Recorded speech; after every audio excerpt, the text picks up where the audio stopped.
passer à notre activité d'aujourd'hui, qui est la visite virtuelle en temps réel des cellules de biorétention de la rue Saint-Maurice à Trois-Rivières. Notre guide pour cette visite, c'est M. Julien Saint-Laurent, qui est superviseur en environnement pour la ville de Trois-Rivières. M. Saint-Laurent est détenteur d'un baccalauréat en géographie environnementale et aussi d'une maîtrise en sciences de l'environnement de l'Université du Québec à Trois-Rivières. À la ville de Trois-Rivières, M. Saint-Laurent est responsable des dossiers environnementaux allant de la réhabilitation des terrains contaminés à l'adaptation au changement climatique et à la gestion des eaux pluviales. Et évidemment, il fait partie de l'équipe du projet de la rue Saint-Maurice dont il va nous parler aujourd'hui. Bon. La façon que ça va se fonctionner, Julien, tu peux peut-être te brancher. Julien va d'abord, de chez lui, nous introduire à son sujet à l'aide d'une courte présentation de 10 à 15 minutes. Bonjour Julien. Donc, il va être de chez lui, il va nous présenter un peu une introduction un peu standard comme un webinaire. Puis ensuite, il va sortir de chez lui pour aller rejoindre notre équipe sur place, qui est Lise Gobeil et Chloé Fredette, pour la visite virtuelle comme telle. Bon, là, je vous avertis, une visite virtuelle comme ça, ça représente un défi technique pour nous. On n'est pas des professionnels.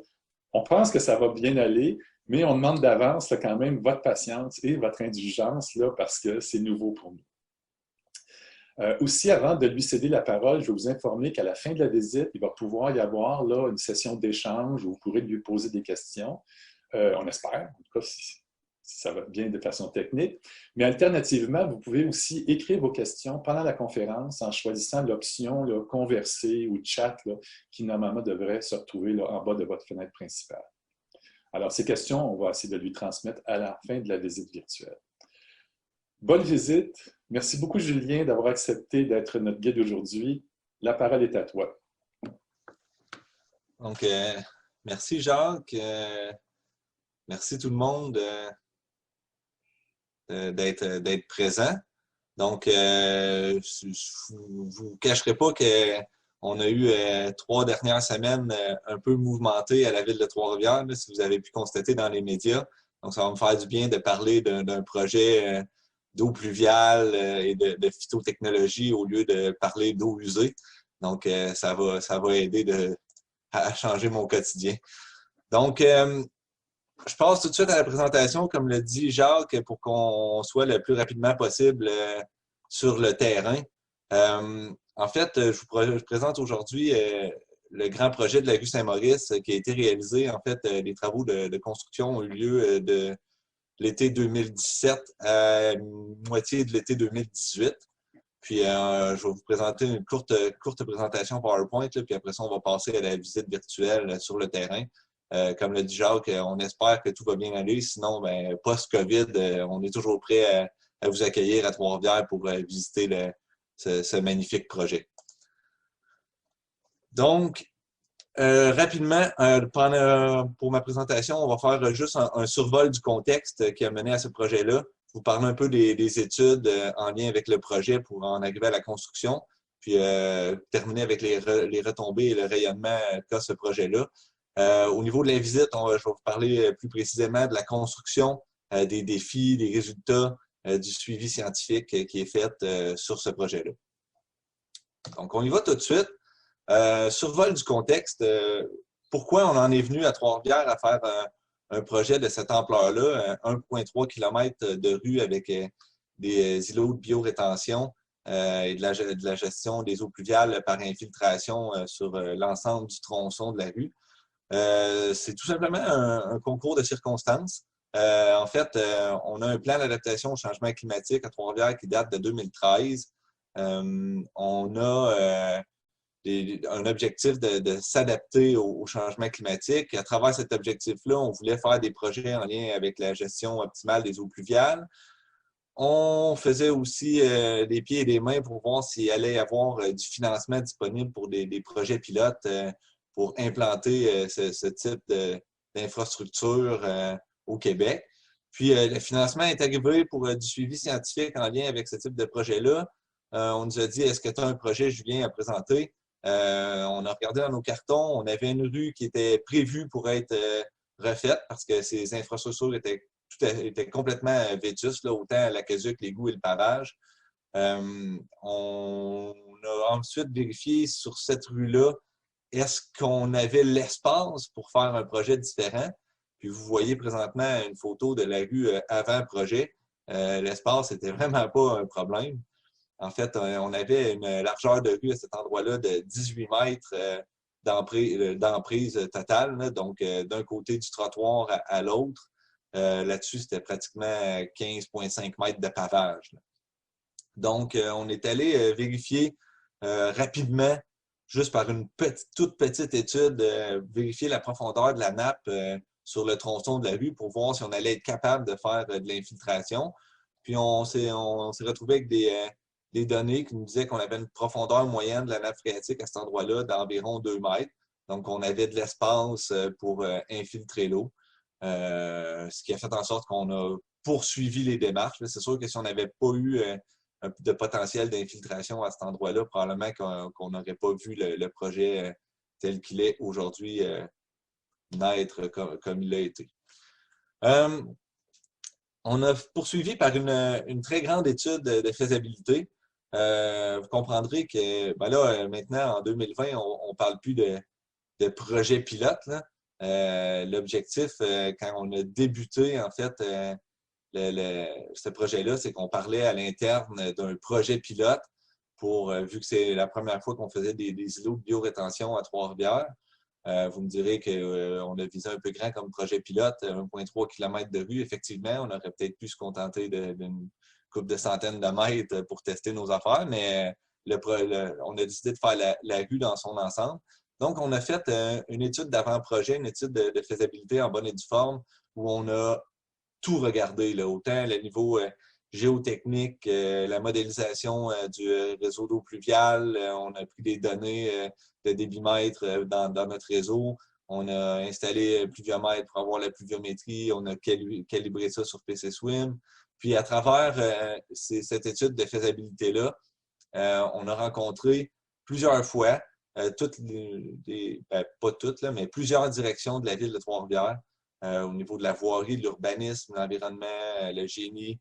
On a impliqué les conseillers municipaux dans ces rencontres-là pour en venir à un projet qui allait peut-être pas satisfaire à 100% tout le monde, mais qui allait au moins tenter de satisfaire les priorités d'un peu tout le monde, que tout le monde mette un peu d'eau dans son vin pour avoir un projet qui allait tenir la route avec peu d'opposants, au moins à l'interne. Donc, plusieurs scénarios ont été envisagés pour ce projet-là. Vous les voyez, vous en voyez 4 là, hein, il y en a eu plusieurs dizaines. Des scénarios avec plus de stationnement sur rue, des scénarios avec du stationnement juste un bord, des scénarios pas de trottoir avec trottoir, etc., etc. Donc, on a regardé énormément de scénarios pour en arriver à définir des critères, autant au niveau de l'urbanisme pour l'aménagement de la rue, que des critères que vous verrez après au niveau de la voirie, dans le fond, des travaux publics pour cette rue-là. Donc, les critères qui ont été retenus pour la construction de la rue, c'est d'avoir du stationnement en alternance d'un côté et de l'autre de la rue pour éviter que les gens traversent n'importe quand à n'importe quel endroit. D'avoir un rétrécissement de la largeur de rue de façon quand même assez drastique pour faire une mesure d'apaisement de la circulation. En même temps, en réduisant les surfaces pour rouler, bien, ça nous donnait plus de superficie pour mettre des îlots de biorétention. On a décidé aussi de travailler au niveau des intersections pour avoir des intersections plus sécuritaires pour les piétons. Donc, travailler des avancées de trottoir pour réduire l'espace à traverser. Dans le projet, on a visé à avoir des trottoirs plus larges que ce qui était présent sur ce projet-là. Les trottoirs avaient 1,2 mètres de largeur, donc sont passés à 1,5 mètre de largeur. Puis, on a travaillé aussi sur le rythme paysager du projet pour que les aménagements, par leur couleur, les périodes de floraison, les différents mélanges de végétaux en alternance, créent un rythme sur l'ensemble du 1,3 km de projet. Donc, ça, c'était les critères au niveau de l'urbanisme. Les critères au niveau des travaux publics, là, probablement que ça va vous sonner un peu plus une cloche. C'est des choses qu'on entend plus habituellement quand vient le temps de faire ce type de projet-là. Ben là, on s'est dit, OK, où on met le trottoir? Est-ce qu'on met le trottoir de l'autre côté des biorétentions ou on le garde en bordure de rue? Donc, on a fait on s'est quand même obstiné un peu à l'interne à ce sujet-là pour en venir à décider de conserver les trottoirs en bordure de rue, donc d'avoir la biorétention qui est après le trottoir pour faciliter le déneigement. Donc, c'est du lousse qu'on a donné à nos équipes de la voie publique. On a travaillé sur l'emplacement des puisards pour qu'ils ne soient jamais positionnés dans les angles des différentes saillies pour éviter les obstructions lors du déneigement, éviter les amas de glace qui pourraient bloquer les puisards, etc. On a accepté qu'au niveau des intersections, toutes les avancées de trottoir ne soient que gazonnées, qu'il n'y ait aucune plantation dans ces avancées de trottoir-là. Encore là, pour faciliter le déneigement du compte de visibilité aux différentes intersections. Et nos amis des travaux publics nous ont dit ça va être un énorme aménagement paysager, votre affaire. Est-ce que vous pourriez travailler pour que ça soit un aménagement paysager visant un entretien minimal? Donc, on inclut ça dans notre démarche, avoir un entretien paysager, avoir des biorétentions et des aménagements paysagers qui ne nécessitent pas plus de 4 passages par année. Donc, un passage au printemps, un passage à l'automne, puis 2 passages pendant l'été pour tenir ça assez propre. Vous verrez tantôt que ça fonctionne, puis je suis bien content qu'on soit rendu à la période où on est. L'entretien a été fait, puis les biorétentions sont belles actuellement. Il y a eu un moment cet été où j'aurais pas aimé vous inviter parce que les mauvaises herbes étaient assez hautes, l'entretien était en retard dans sa planification, donc ça commençait à faire dur, je trouvais, comme ville, comme rue. Mais là, tout a été réglé. À travers cette étude d'avant-projet-là, on a fait des consultations publiques pour le projet. La ville de Trois-Rivières, on n'était pas une ville qui était très, très forte au niveau de la consultation publique. Donc, c'était une certaine nouveauté pour nous. On s'est posé beaucoup de questions, à savoir comment on allait rejoindre les citoyens. C'est une rue sur laquelle il y a plus ou moins 1000 citoyens qui demeurent. Beaucoup de blocs appartements. Il y a un peu de duplex, triplex, quelques maisons unifamiliales. Donc, beaucoup de locataires sur le tronçon de rue. On a tenté de rejoindre ces citoyens-là par des dépliants et des lettres envoyées à chacun des résidents dans sa boîte postale. Malheureusement, c'est quelque chose qui a très peu fonctionné, dans le sens qu'aux 2 consultations qu'on a fait, on a réussi à avoir une quarantaine de participants par séance, pas plus. Ce qui nous a questionné, nous, à savoir est-ce que notre approche était la bonne ou est-ce que c'était juste dû parce que c'est majoritairement des locataires, puis ils se sentent peu concernés par ce qui va se passer sur la rue parce qu'ils ont des risques de déménager assez souvent, etc. Donc, on en reparlera plus tard là, des leçons apprises par rapport à ça. Mais ça a quand même permis de soulever ces consultations-là certains détails importants qui ont été pris en compte pour la construction du projet. La présence de comptoirs alimentaires, par exemple, la présence de garderies en milieu familial à certaines adresses dont on n'était pas au courant pour repositionner les stationnements sur rue du bon côté de la rue pour satisfaire ces clientèles-là.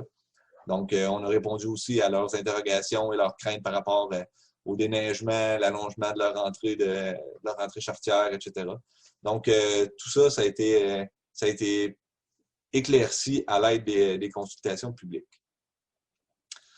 J'en reviens finalement aux critères de conception, en fait, qui ont été retenus pour les plans et devis qui allaient suivre.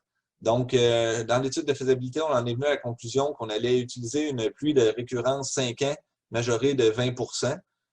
Cette pluie de récurrence 5 ans-là, majorée de 20 % nous donnait une quantité d'eau plus importante que la pluie de récurrence 20 ans, je pense. En tout cas, on était de beaucoup supérieur avec ce critère-là à ce qu'on avait pu mesurer comme pluviométrie, puis à ce qu'il y avait sur les différents scénarios de changement climatique. Donc, on allait être correct au niveau de la gestion de toute l'eau avec les biorétentions qu'on allait mettre. Le projet nous permettait, par l'étude d'avant-projet, de déterminer que le maximum de mètres carrés de biorétention qu'on allait être capable d'implanter, c'est 4700 mètres carrés.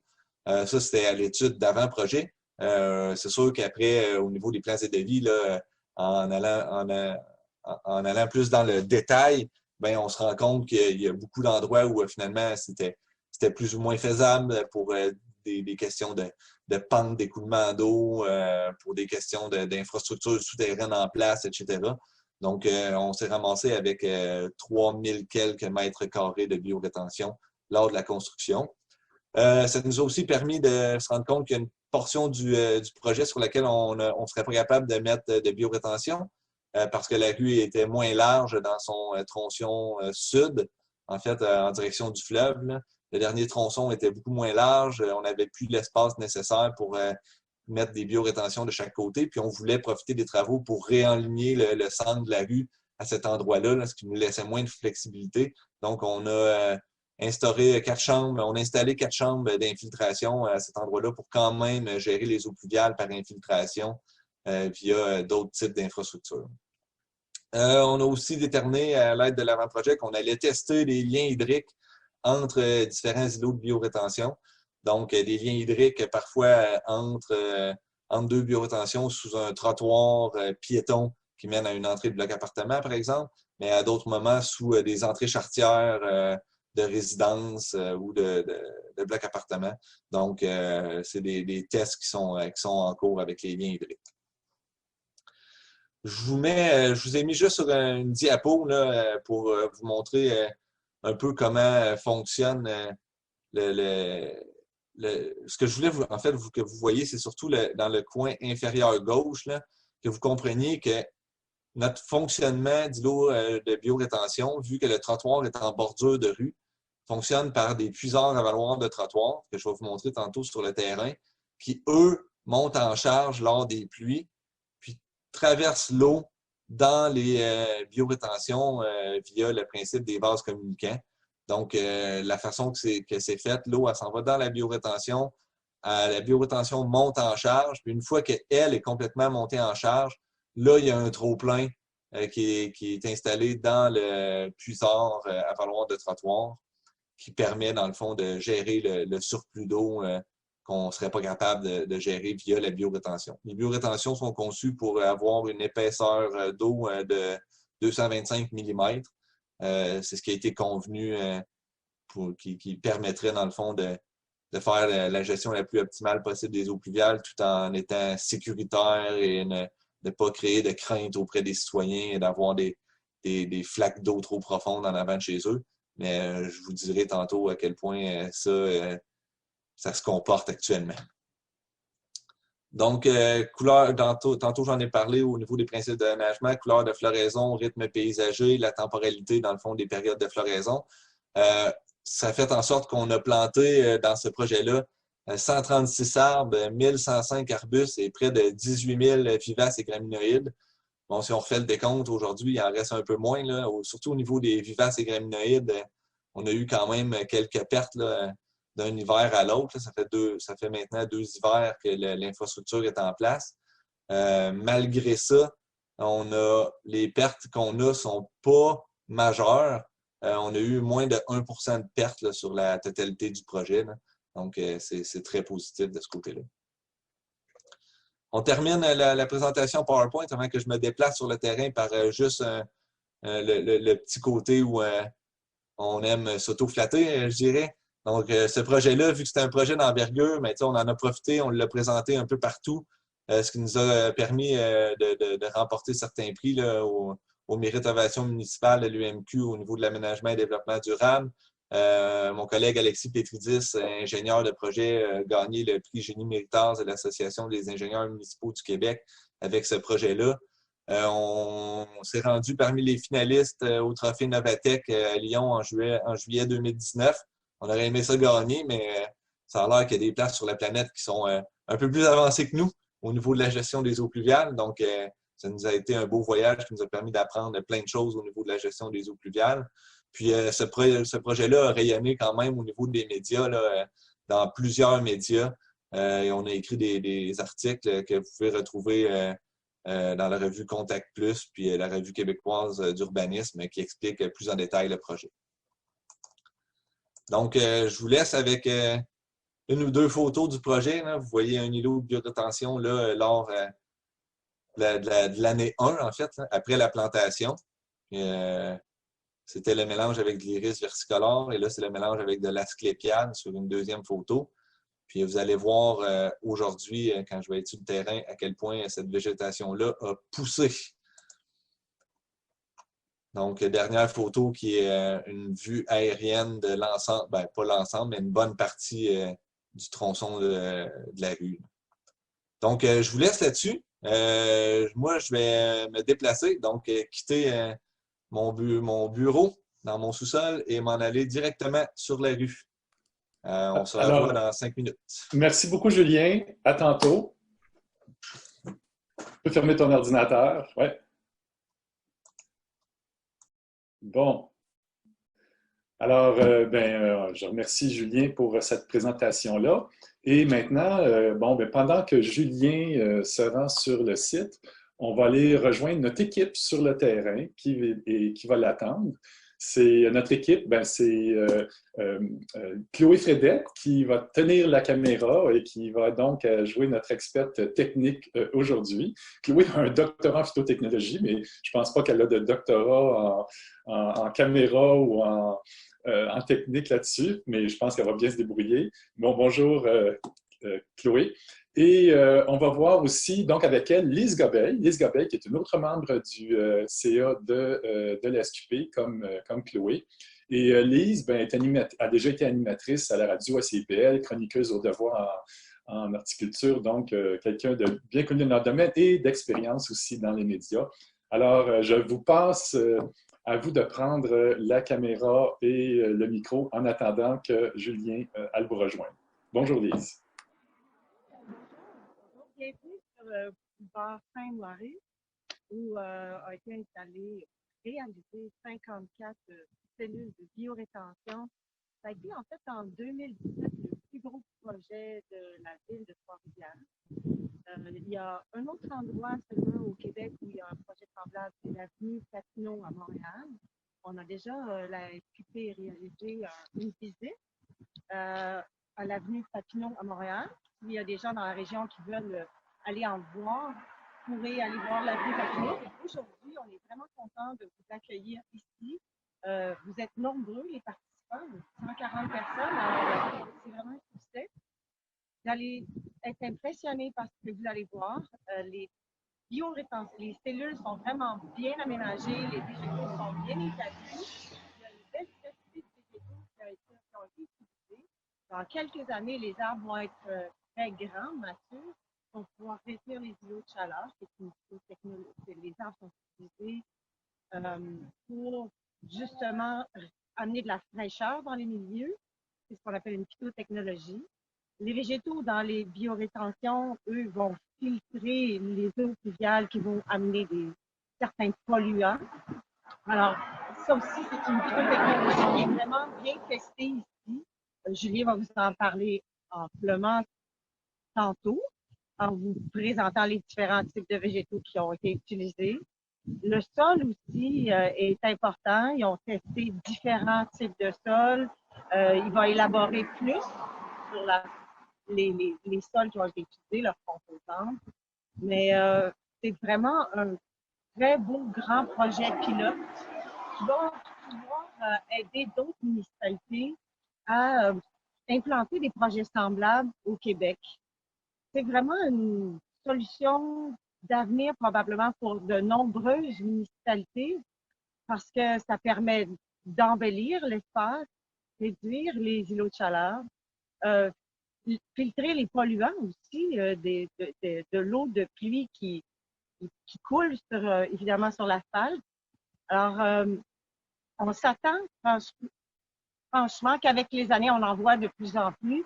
Et puis ces deux grands projets-là, qui sont les projets pilotes, qui vont pouvoir donner des données aux prochaines municipalités qui voudront se lancer dans des projets comme ça vont être vraiment utiles. Alors, je crois que c'est quelque chose qui va faire boule de neige, du moins on le souhaite. Et paraît-il que les coûts sont beaucoup moins importants que de faire des réseaux plus importants d'aqueducs et d'égouts. Alors, c'est ce qu'on verra avec le temps. Et puis aussi, avec nos hivers, c'est un défi. On va voir un peu comment ça réagit, toutes ces cellules de bioretention. Et je vois que Julien s'avance vers nous tranquillement. Il va prendre la relève. Lui et moi, on va suivre. Au fur et à mesure, je poserai peut-être des questions. J'espère que les bruits de la rue ne vous dérangent pas trop, mais on n'a vraiment pas le choix. Il y a quand même de la circulation. Alors, bienvenue, Julien. On essaye que je me reconnecte ou non, c'est tout? On va fonctionner comme ça avec le micro de Chloé. OK, excellent. Donc, bonjour. Vous voyez la magie, 5 minutes à peu près, c'est ça arrive.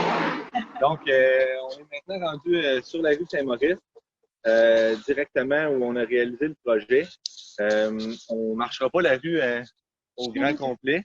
Donc, vous comprenez, là, c'est une rue de 1,3 km, c'est beaucoup trop long à marcher.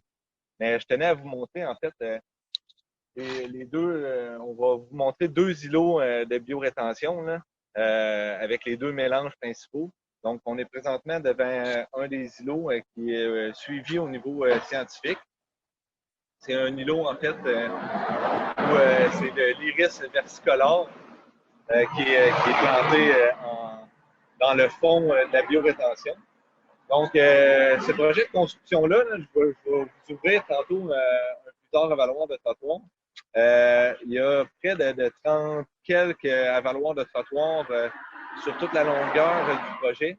Chacun des îlots de biorétention gère seulement une portion de la rue, en fait. Comme vous le savez, quand on construit une rue, l'eau est gérée en point haut, point bas avec le pavage. Donc, chacune des îlots de biorétention gère son de rue. On est devant un des îlots où il y a un lien hydrique entre une petite portion de l'îlot qui est ici, que Chloé vous montre actuellement, puis la plus grande portion de l'îlot, en fait, qui est de l'autre côté. Il y a vraiment un lien hydrique qui passe sous le trottoir qui donne accès au bloc appartement. Donc, dans chacun des îlots de biorétention, en fait, on infiltre l'eau à travers le substrat. Dans tout le projet, on a utilisé deux substrats. En fait, le substrat Naturosol de Savaria, qui vient de l'extérieur. Puis, on avait laissé la possibilité à l'entrepreneur de confectionner son propre substrat localement en respectant les mêmes spécifications des fiches techniques de Savaria et des sols Champlain. Donc, 97% ou 95% du projet, c'est un substrat qui a été produit localement. Puis, pour de vrai, on va le voir avec tous les suivis scientifiques là, à la fin de tout ça, mais nous, on observe très peu de différence au niveau des deux substrats, de la façon qu'ils se comportent. Là. Actuellement, ça semble être pas mal égal des deux côtés. Il y a peut-être un peu plus de mauvaises herbes dans le substrat produit localement, donc ça force nos équipes à travailler un peu plus fort. Mais c'est à peu près la seule chose qu'on a pu remarquer. Les îlots, en fait, ont été conçus avec une entrée d'eau qu'on pourrait aller voir. On se déplace tranquillement. Donc, l'entrée d'eau se fait par un puisard avaloir de trottoir que je vais vous ouvrir. L'eau est acheminée dans la biorétention via une conduite, puis ensuite est répartie dans toutes les biorétentions à l'aide d'un lit de pierre qu'on a implanté au centre. Mais comme vous voyez, la végétation a cru de façon exponentielle depuis 2 ans. Donc, on voit très peu maintenant le lit de pierre au centre de la biorétention, mais il est vraiment là. Donc, il y a un lit de pierre pour aider à diffuser l'eau dans la superficie complète de la biorétention. Ce que je peux vous dire, en fait, au niveau des substrats et du dimensionnement de nos biorétentions, On constate avec le temps et l'expérience que nos biorétentions sont surdimensionnées, mais vraiment extrêmement surdimensionnées. En fait, on pourrait réduire les biorétentions probablement au tiers de ce qu'elles ont comme superficie actuellement et quand même gérer toute l'eau pluviale par infiltration. La raison qui nous assure de ça, en fait, c'est que quand l'eau s'en va dans les biorétentions actuellement, on n'a aucune rétention dans les biorétentions. L'eau n'est pas distribuée à la grandeur des biorétentions parce que les substrats infiltrent trop rapidement l'eau. Il y avait une erreur technique dans les fiches des fabricants à l'époque.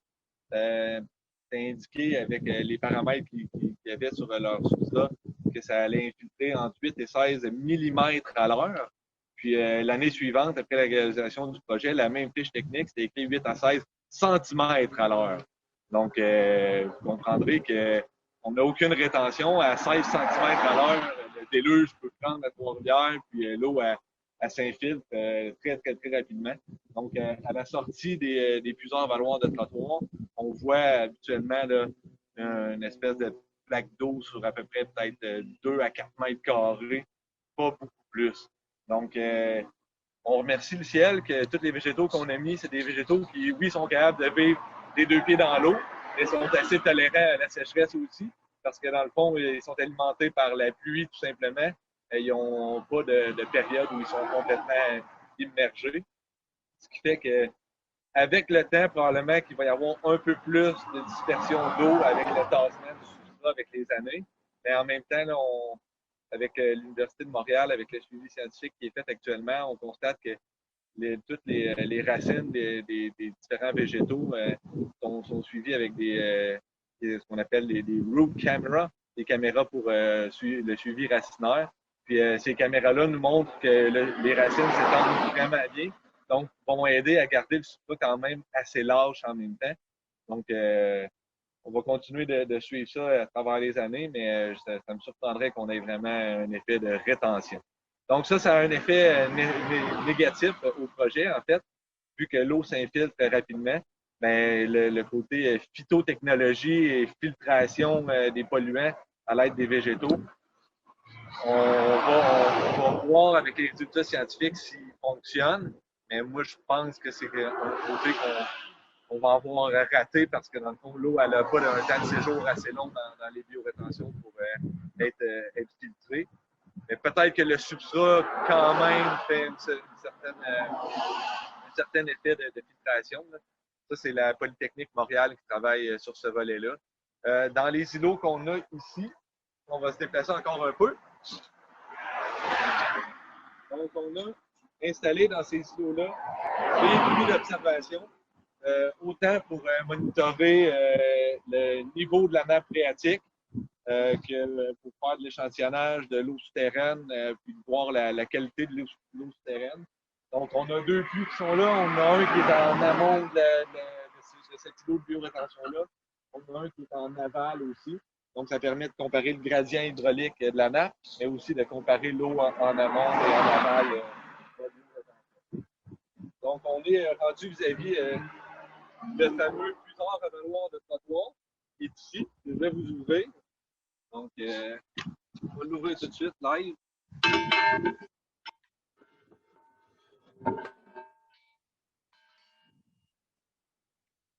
Donc, l'eau est dirigée en fait en bordure de rue par la grille qui est située dans le trottoir. L'eau est acheminée dans le puiseur qui est carré, comme vous pouvez voir. Puis, l'eau passe dans le tuyau qui est situé ici pour s'en aller dans la biorétention. Là, on est dans une des biorétentions qui est suivie au niveau scientifique. Donc, ce que vous voyez là en acier inoxydable qui a été installé, c'est en stainless, je pense, c'est ce qu'on appelle une boîte de V-notch. Donc, c'est une boîte qui permet, dans le fond, l'eau monte en charge dans le puiseur, rentre dans cette boîte-là par l'ouverture en V. Puis l'ouverture en V, dans le fond, c'est un angle précis avec des mesures précises qui permettent aux gens de la Polytechnique avec une sonde de pression à l'intérieur de la boîte V-Notch de calculer le débit d'eau qui rentre à l'intérieur de la boîte, donc à l'intérieur de la biorétention. Il y a toujours de l'eau dans les puisards, ce qui veut dire que ces puisards-là, en fait, sont conçus en usine avec des grilles dans le fond pour permettre qu'ils se drainent un peu pour l'hiver. On a passé déjà 2 hivers, donc on constate que les grilles doivent être passablement colmatées malgré le nettoyage des puisards qui se sont déjà fait 2 fois. Donc l'eau stagne dans le puisard et ça permet en fait, avec le temps, d'avoir toujours un volume d'eau dans le puisard qui est déjà quand même assez élevé. Donc à chaque nouvelle pluie, ça ne prend pas beaucoup de pluie pour que l'eau finisse par s'en aller dans les biorétentions. Ça, c'est le côté positif de la chose. Le côté négatif, c'est qu'on aura probablement une intervention à faire au niveau des grilles éventuellement pour décolmater tout ça. Ces grilles-là, en fait, c'est juste une question de sécurité là, pour éviter que les puisards travaillent trop et finissent par prendre. Dans le fond de nos îlots de biorétention, je l'ai dit au début là, pendant ma présentation, c'est un projet pilote. Donc, c'est un projet où on est équipé de 2 ceintures, 3 paires de bretelles. Donc, ça nous prenait toutes les sécurités possibles. Donc, dans le fond des biorétentions de 4 mètres de largeur, il y a 2 drains perforés qui sont installés, qui permettent, si la biorétention est saturée en eau, que l'eau s'en aille dans les drains, pour qu'ensuite soit acheminée vers un puisard qui les intercepte, puis retourner au réseau pluvial conventionnel. Ça permet aussi, ces drains-là, vu qu'ils sont perforés, de prévenir en cas de... On avait une crainte au niveau de la construction que si on infiltrait trop d'eau, est-ce que la nappe allait remonter localement et ainsi vont causer des préjudices à certains résidents. Donc, les drains permettent d'intercepter la nappe si elle remonte trop pour la diriger vers le réseau pluvial. Actuellement, ce qu'on se rend compte, c'est qu'il y a très peu d'eau qui s'en vont dans les drains pendant tout l'été. C'est un infime filet d'eau qui sort des drains à certains moments. Par contre, au printemps, avec la fonte des neiges, il y a quand même beaucoup d'eau qui est interceptée par les drains. Pas nécessairement de l'eau qui rentre par la vue, mais bien par l'infiltration dans le sol de toute la neige qui fond. Donc, ça, c'est des choses qu'on a remarquées, qui ne sont pas encore mesurées, mais qu'on a remarquées. L'installation des boîtes V-Notch que je vous ai montré tantôt, s'est faite cette année. On est encore au niveau... attention, il y a une auto.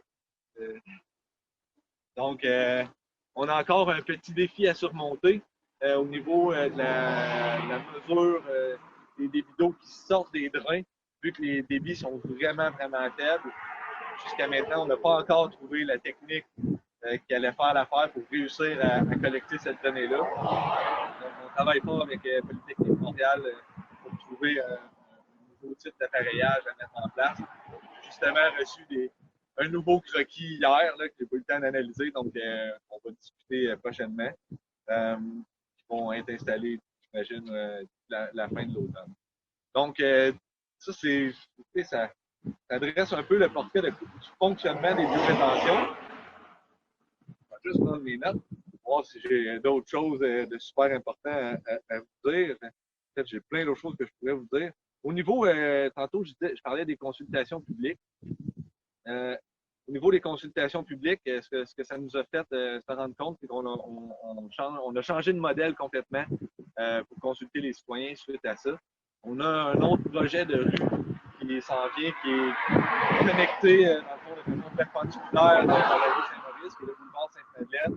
Et au lieu de consulter les gens une fois le projet déjà en branle, mais on les a consultés en amont du projet en faisant des ateliers de co-création, des choses comme ça, qui permettent, dans le fond, d'avoir une plus grande adhésion des citoyens au projet. Malgré ça, malgré les problématiques de consultation qu'on a pu avoir, c'est pas un projet qui a suscité la grogne tant que ça. Au niveau des résidents qui demeurent sur le tronçon sont assez satisfaits de l'ambiance que ça a pu créer et de la beauté de la rue. Les gens qui ont des commentaires négatifs, c'est souvent des gens qui utilisent la rue comme axe de transit seulement, qui étaient habitués d'avoir une rue de 18 mètres qui avait l'air d'une piste de course. Donc là, ils ont une rue qui est plus restrictive au niveau de la vitesse. faire attention quand il y a des vélos, des choses comme ça. Donc, la circulation a diminué, peut-être pas en intensité de nombre de véhicules, mais en vitesse, on a remarqué une diminution de la vitesse sur le tronçon de rue-là. Certaines données au niveau de la construction, je ne les connais pas par cœur, fait que je vais les retrouver dans mes papiers. Comme je l'ai dit tantôt, on a 54 îlots de biorétention, en fait, sur le tronçon de rue, plus 4 chambres d'infiltration. Les 54 îlots, c'est à plus ou moins 3600 mètres carrés d'îlots de biorétention. Comme je l'ai dit tantôt, îlots qui sont surdimensionnés pour les bassins versants qui traînent. Donc, probablement qu'on pourrait avoir entre 1000 et 1500 mètres carrés d'îlots de biorétention, puis on serait quand même capable de gérer toute l'eau de pluie par infiltration sur le tronçon de rue. 2 substrats différents, je l'ai dit, nature au sol de Savaria sur 3 îlots. La balance des îlots est avec le substrat produit localement. Tout ça est géré par 37 puiseurs à valoir de trottoir. Les biorétentions sont mues de 2 drains, mais il y a des biorétentions qui sont plus étroites, qui ont juste 2 mètres de largeur, qui, elles, n'ont qu'un seul drain au centre de la biorétention. Peut-être que vous posez des questions au niveau de comment ça va, le déneigement, l'entretien, etc. de cette belle rue-là avec le temps. Au niveau du déneigement, il y a certaines problématiques. Il y a une problématique au niveau de la largeur de la rue. En fait, on est allé vraiment dans la largeur minimale de rue qu'on pouvait implanter. Ce qui fait que présentement, dans les plus grosses bordées de neige, il se crée des congères de glace en bordure de rue. Ça devient un petit peu plus difficile à gérer au niveau de la circulation, surtout dans les espaces de stationnement qui sont déjà eux aussi à leur largeur minimale. Au niveau des trottoirs, les trottoirs ont beaucoup de saillies là, avec des angles pour les stationnements, ce qui crée certaines problématiques au niveau du déneigement du trottoir comme tel et non de la rue. Parce que dans le fond, au niveau de la rue, ils nous avaient demandé de tenir un angle de 30 degrés, puis on a adouci l'angle à 15 degrés. Fait que, elle, la gratte, elle n'a pas de problème de suivre l'angle, puis ça va se faire bien de ce côté-là. Mais les gens qui se promènent en bombardier ont la fâcheuse habitude de ne se mettre aucun délinéateur de trottoir. Donc, comme nos trottoirs serpentent, ben, parfois, eux, ils continuent en ligne droite. Puis, on a vu des puits d'observation être arrachés lors d'un hiver. On a vu de la tourbe se faire rouler parce que la gratte a ramassé complètement la tourbe puis elle l'a roulé sur elle-même dans certaines saillies à des intersections. Donc, tu sais, c'est des choses qui restent à peaufiner. On avait acheté les délinéateurs à l'époque, puis on nous a refusé de les installer. Donc, l'entrepreneur a dit non, je n'ai pas de besoin, ça va bien aller. Finalement, ça n'a pas si bien été que ça. Donc, on apprend de ça aussi. Maintenant, le déneigement est fait en régie, donc à l'interne. Le deuxième hiver a été vraiment mieux que le premier de ce côté-là. Au niveau de l'entretien, comme je vous l'ai dit, c'est voulu pour un entretien minimal 4 fois par année. L'entretien printanier, automnal, super bien été. L'entretien estival cet été a eu quelques ratés. L'été d'avant, c'était l'entrepreneur qui était encore de la construction qui était responsable de l'entretien. Puis il avait fait un travail exemplaire. Nos équipes à l'interne ont eu quelques difficultés à suivre la cadence estivale.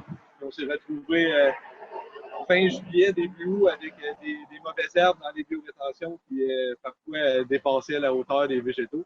Donc, personnellement, j'étais pas fier de l'allure qu'avait la rue. Mais comme vous voyez, dès qu'ils sont passés et que l'entretien était fait, la rue a fière allure et les biorétentions fonctionnent très bien. En parlant de végétaux, Julien, est-ce qu'il y a un suivi de fait au niveau des végétaux, ceux qui tolèrent le mieux d'être en cellule de biorétention? Oui, en fait, c'est ça. On a deux mélanges de végétaux qui sont suivis au niveau de l'Université de Montréal. Dans le fond, c'est Daniel Dagenet, son équipe, avec Jean Brisson aussi à l'IRPV, qui font les recherches sur la croissance des végétaux. Donc, ils font des prises de données au niveau de la croissance du réseau racinaire. Ils prélèvent à l'automne pour faire des analyses sur a été absorbé dans les végétaux. Ils font un décompte des feuilles, etc. Donc oui, il y a un suivi qui est fait autant dans les îlots avec le mélange de l'iris que les îlots comme ceux qu'il y a juste de l'autre côté avec le mélange que c'est l'asclépiade qui est en fond de bassin. Donc oui, le suivi scientifique est fait sur les végétaux, sur le substrat par cette équipe-là, puis sur le volet eau par l'équipe de la Polytechnique, donc suivi qualitatif, quantitatif, le bilan hydrique du fonctionnement de la rue.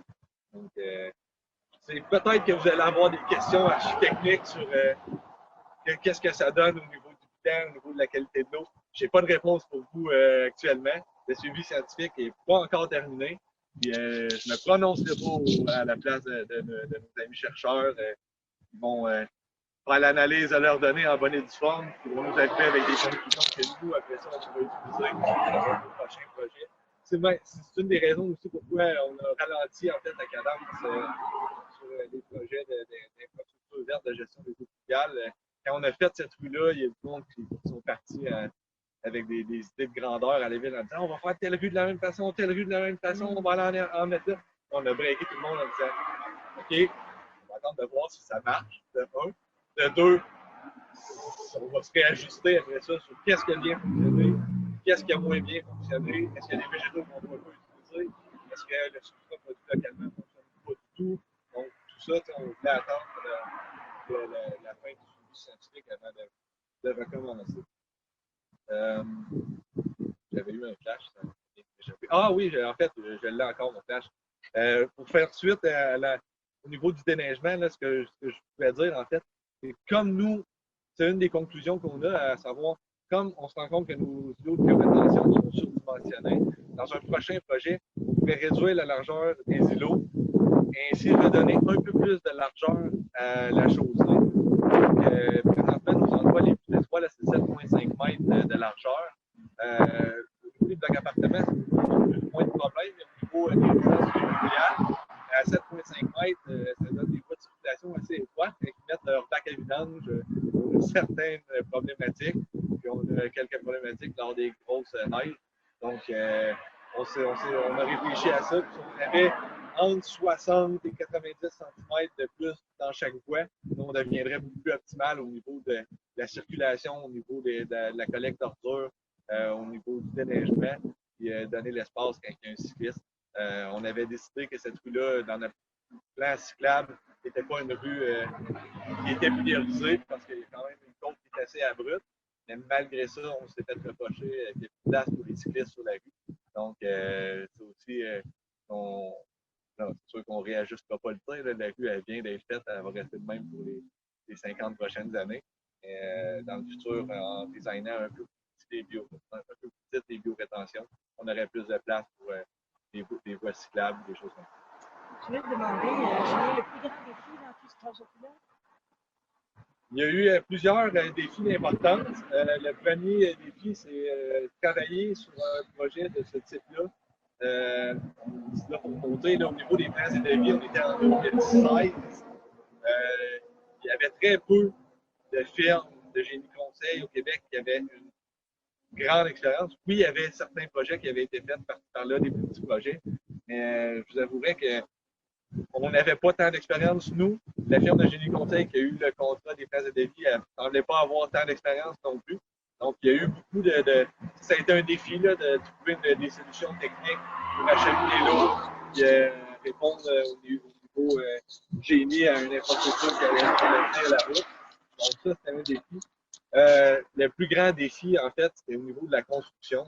L'entrepreneur en construction, lui, c'était encore plus nouveau pour lui. Malgré les explications qu'on lui faisait, il fallait y rater. As-tu compris là, ce qu'on s'en va faire? Là? Oui, j'ai compris. Là, on le regarde travailler.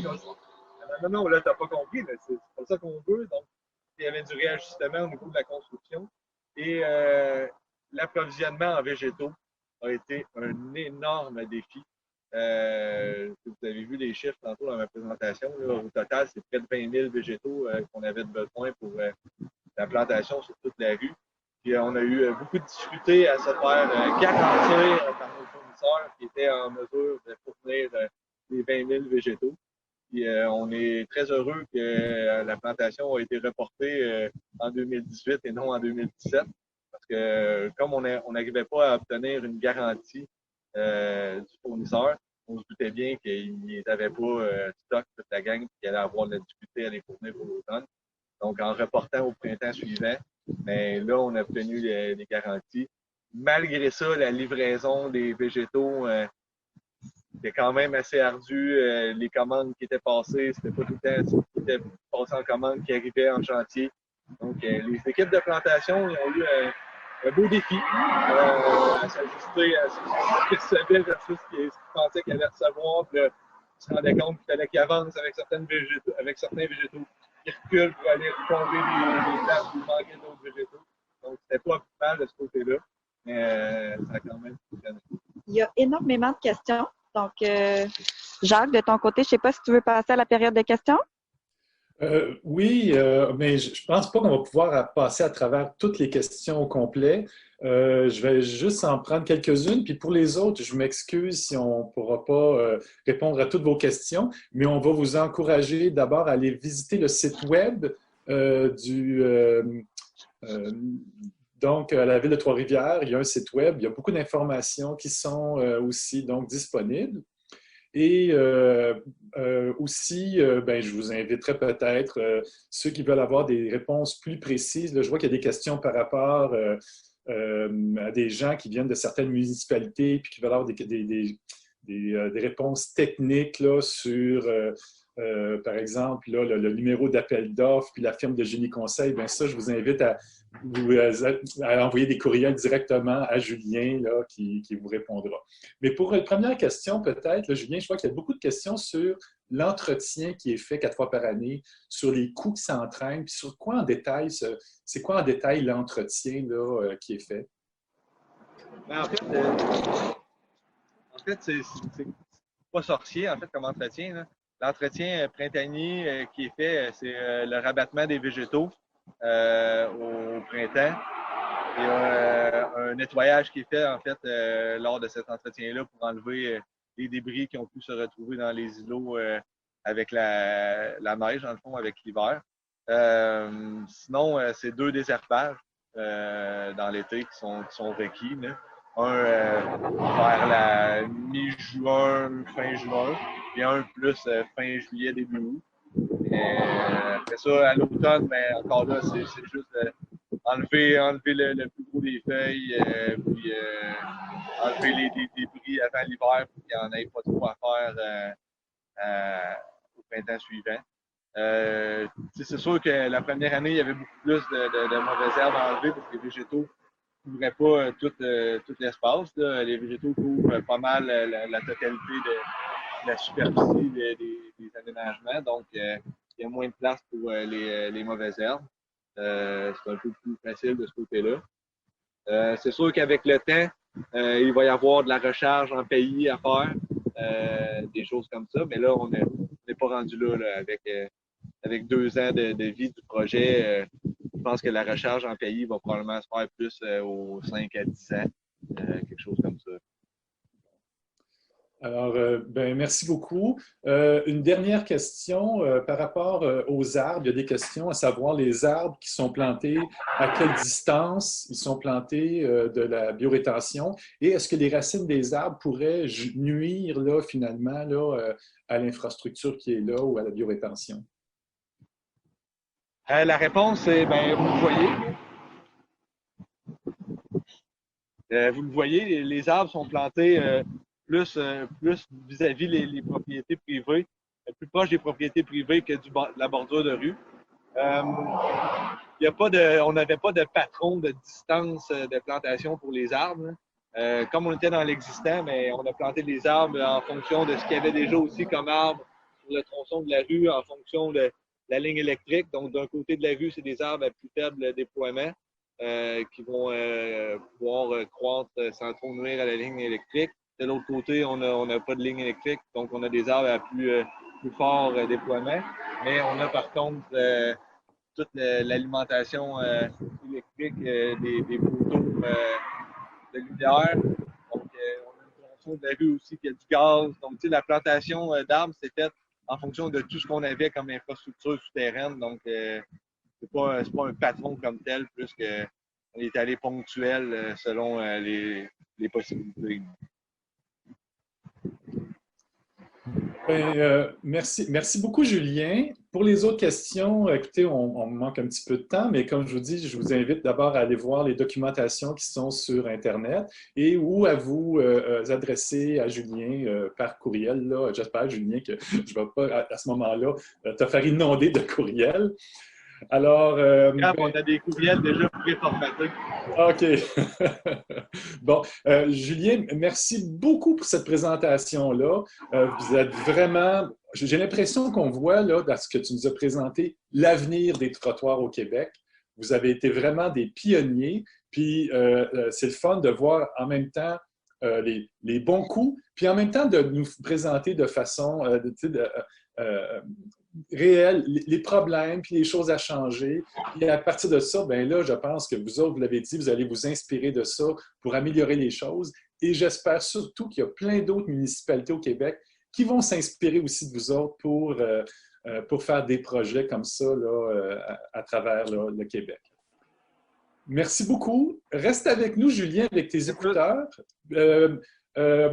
Peut-être Marie-Ève, pas Marie-Ève, mais peut-être Chloé, si tu peux, pour finir, là, faire un close-up là, sur la végétation, puis avant là, que l'on revienne dans nos studios de Montréal. Alors voilà, on voit de plus près là, les plantes et les bassins. Bien, merci beaucoup, Chloé. Fait que je te dirais, Chloé, peut-être d'arrêter maintenant et nous, on revient à notre studio, comme je vous dis, on sent là, comme vraiment la télévision, on revient à notre studio de Montréal. Voilà. Donc, pour terminer, ben, écoutez, comme je dis, j'ai remercié Julien pour cette très intéressante conférence. Aussi, bon, écoutez, là, merci à Lise Gobeil et à Chloé Fredette, notre équipe de terrain. Merci au conseil d'administration. Donc, au nom du conseil d'administration, je veux souligner aussi le travail de Marie-Ève Bédard, là, des services Pelletier-Gosselin, et aussi, finalement, notre reconnaissance encore à Ramea Phytotechnologies là, pour leur généreux soutien financier. C'est important, évidemment, j'espère que la visite vous a plu. Pour nous aider à en organiser d'autres, je vous invite, à ceux qui ne sont pas déjà, à devenir membre de la Société québécoise de phytotechnologie. Hein? Le coût du membership, c'est 35 $ plus taxes. Les informations sont sur notre site Web. En tant que membre, vous pouvez profiter de plusieurs bénéfices, l'accès exclusif à différentes publications scientifiques, le bottin des entreprises du secteur des phytotechnologies, des rabais sur les activités de nos associations partenaires, et surtout un accès exclusif aux présentations passées de nos colloques et aux vidéos là, de nos activités comme celle d'aujourd'hui. En plus de ces bénéfices, bien, avec l'argent de votre cotisation, vous aidez la SQP à remplir sa mission. Donc, vous aidez la SQP à organiser des activités, à produire des fiches techniques, à maintenir son site Web, la production d'infolettes, son réseau social, puis finalement à faire la promotion des phytotechnologies. Par contre, que vous soyez membre ou non, n'oubliez pas d'assister à notre prochain webinaire gratuit. Donc, je répète, le vendredi 16 octobre prochain, ça va porter sur les plantes grimpantes sur les murs et ça va être présenté par le célèbre jardinier paresseux Larry Hodgson. Vous allez recevoir là, des informations en tant que participant là, pour comment vous inscrire à cet effet. Vous allez aussi recevoir par courriel une invitation à répondre à un sondage sur l'activité d'aujourd'hui. Je trouve que ça s'est bien passé. Oui, le son, bon, c'est certain, on était dans la rue, mais imaginez, vous étiez là 160. Si vous deviez être sur place dans la rue, le son des autos, il aurait été là quand même, puis vous auriez été plus loin. Donc, je pense que ça s'est, compte tenu des circonstances, très, très bien passé. Merci à tous et au plaisir de vous revoir le 16 octobre prochain. Bonne journée.